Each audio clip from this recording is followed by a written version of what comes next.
Last year, remittances to India were $135 billion.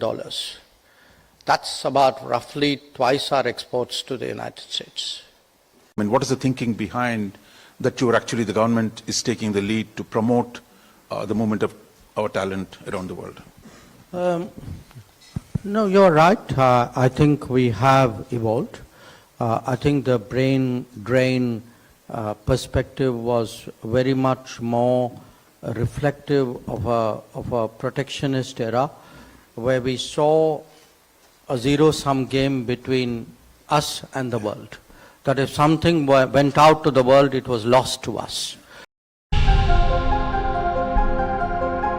And that has obviously changed because as you know, the diaspora grew and maintained its connect. You realize actually that they were an asset and they were a link rather than, you know, a loss.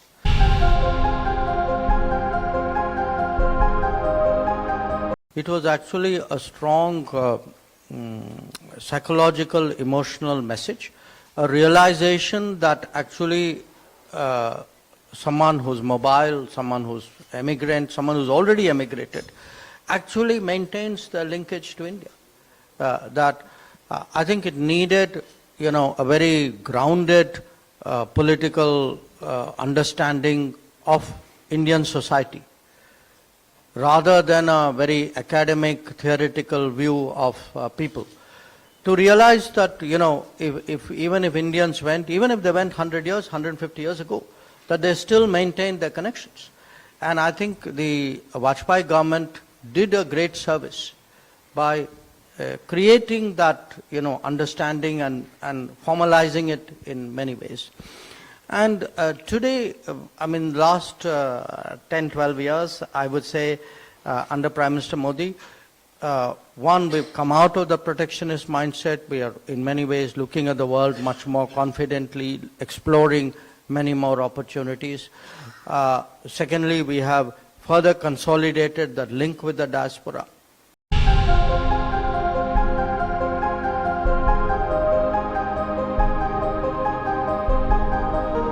So we've taken the second phase and built further on it.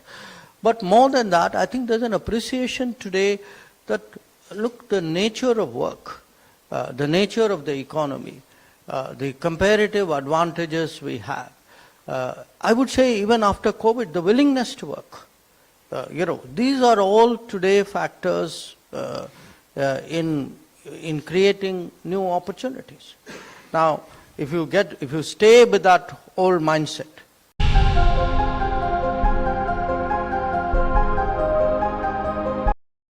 but if you stay with that old mindset, you are actually going to miss out on a lot of possibilities. And you know, my sense is today, especially the youth of India, because they are so informed, because they are so connected, their imagination is not limited to the national boundaries. You know, they are quite willing to explore opportunities abroad, and I think that's good for us.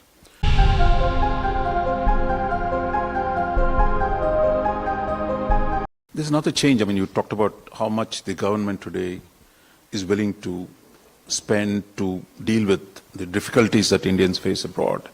But there was a time in the protectionist era, shall we say, you went abroad, you were on your own. That, you know, it was your fate. I mean, that you had to deal with the real world out there. To one where the transition, now you mentioned the kind of effort that the government puts in. How much of demand you get from the states, for example, from the chief ministers? It is, you know, this, we do get, I mean, it's understandable that chief ministers, state governments write to us. But we also try to make them understand that, look, once you leave the shores of India, you know, for us, you are Indians.